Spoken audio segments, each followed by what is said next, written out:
Joining us now from New York is spokeswoman for American Values PAC, Caitlin Sinclair. Caitlin, thank you so much for joining us. Let's start with RFK Jr. He's advanced to the next step in his effort to become Trump's Health and Human Services Secretary.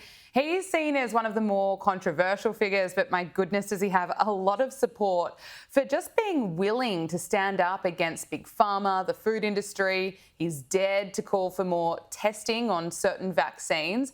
And Donald Trump continues to show his support for RFK Jr. He posted on Truth Social yesterday, 20 years ago, autism in children was 1 in 10,000. Now it's 1 in 34. Wow, something is really wrong. We need Bobby. Thank you. Look, it's amusing to see just the freak out and meltdowns from the left over RFK Jr. But I suspect we're going to get a lot more truth and a lot more answers to questions that no one was willing to ask with Bobby in. Can you give us a sense of what we're in for when he's confirmed?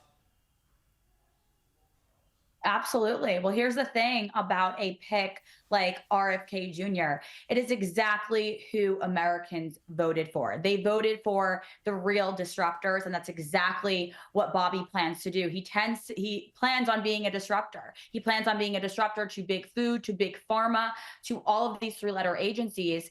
And this is what the American people wanted. When they voted Donald Trump as president, they voted for an Elon Musk. They voted for a Tulsi Gabbard. They voted for an RFK Jr. They voted for a Kash Patel. They voted for all of these individuals that are it's a package deal. They're really the new coalition, the new parts of this coalition to our party. And by our party, I mean the Unity Party. That is the party that RFK Jr. decided to unite and join and create with President Donald Trump. And that's why it was so popular amongst Americans. That's why we had 7 for 7 in the swing states. Coming anywhere close to getting in the way of these confirmations is basically saying that it's insulting to the American people. Absolutely, he is a disruptor. And I think what we have, or what we're seeing at the moment with Trump and the people around him, it's like we're getting a revolution because we have so many disruptors. On RFK Jr., stocks for Pfizer and Moderna have plummeted following the Senate Finance Committee's advancement of RFK Jr.'s HHS nomination. What does that tell you?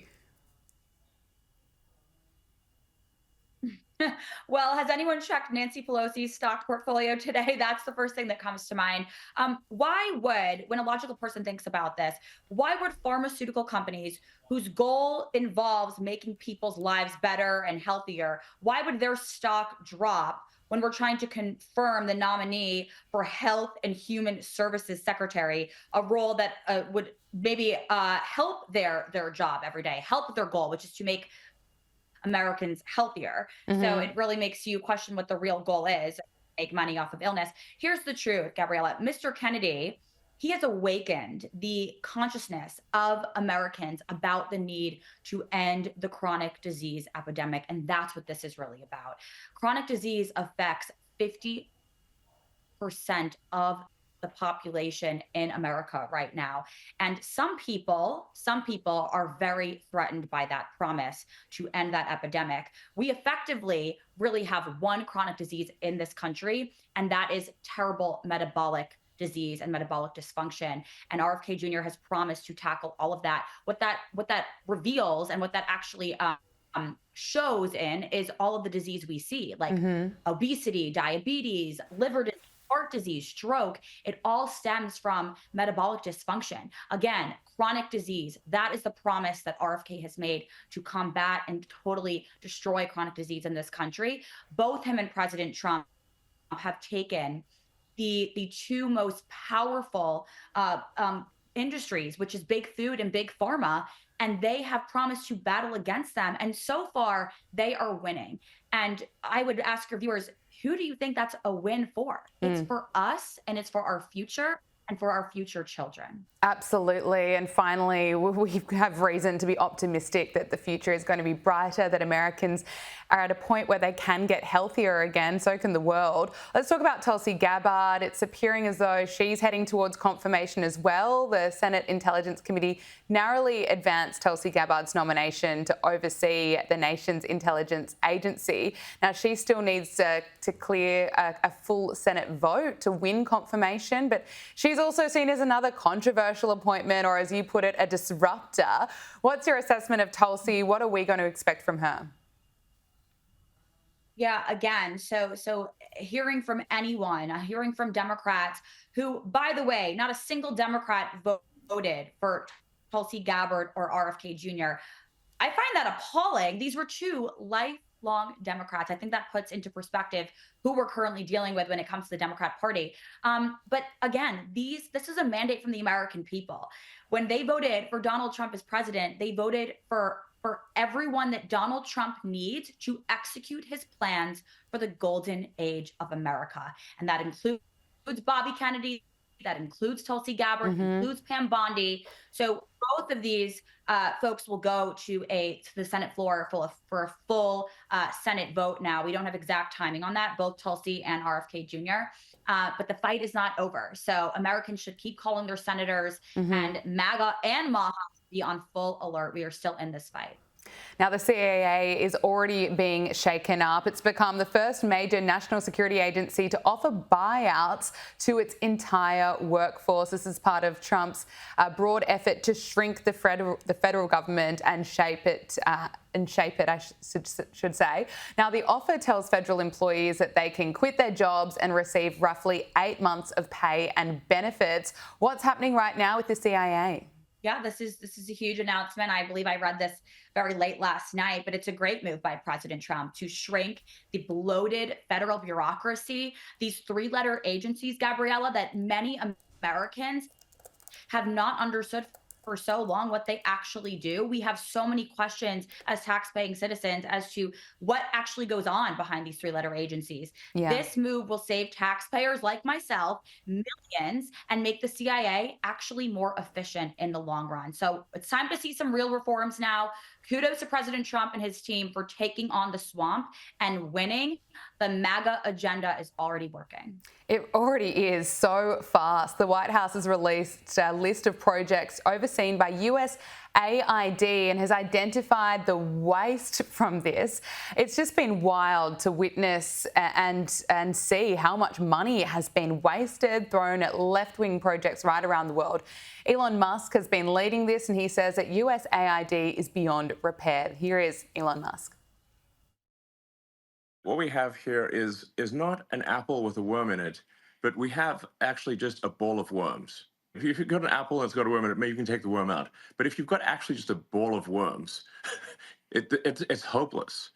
And USAID is a ball of worms. There is no apple. And when there is no apple, you've just got to basically get rid of the whole thing. It seems like every day, every hour of every day, we're just getting new information and more evidence of how much money has been wasted on left-wing projects, that tax dollars were funding bioweapon research in Wuhan, including COVID-19. I mean, I just can't believe some of the things that have been exposed already. Caitlin, what's your take on it? Yeah, there's so much being exposed and so many actions being taken every day by this new administration that the liberals and the mainstream media don't even know what to cry about first. So that's been quite interesting to listen to. But USAID has been completely unaccountable for decades. And I think your average American has been aware of that. It's been an agency that's run by bureaucrats with agendas who really believe that they answer to nobody, because they certainly didn't answer to us, taxpaying citizens. I think this is the age of awakening. There's also a spiritual component to a lot of the accountability that we're going to see over the next 4 years.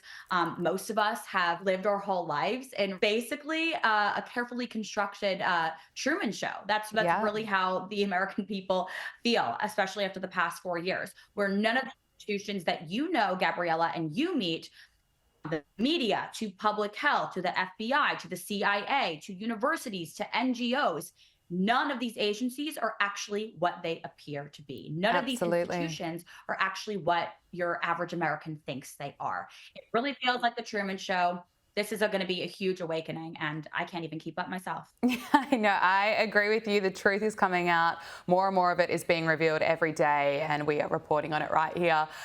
President Donald Trump, he's been signing plenty of executive orders, and he signed the No Men in Women's Sport executive order today, fulfilling one of his major campaign promises of keeping biological men out of women's sport. Now, Trump signed the order on National Girls and Women in Sports Day, which celebrates female athletes in women's sport and those who are committed to providing equal access to sports for all females. Here is Donald Trump. Under the Trump administration, we will defend the proud tradition of female athletes, and we will not allow men to beat up, injure, and cheat our women and our girls. From now on, women's sports will be only for women.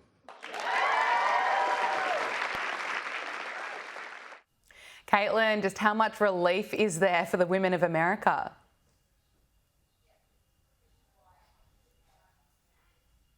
A ton. This is a classic example of just promises made, promises kept, common sense policies, a common sense agenda. That is the reason Donald Trump won over the hearts of the American people. The American people rejected the left's attempt to sort of blur the basic biological truths. And today, the president delivered on another promise. Spokeswoman for American Values PAC, Caitlin Sinclair, thank you so much for joining us on Power Hour. Great to speak with you.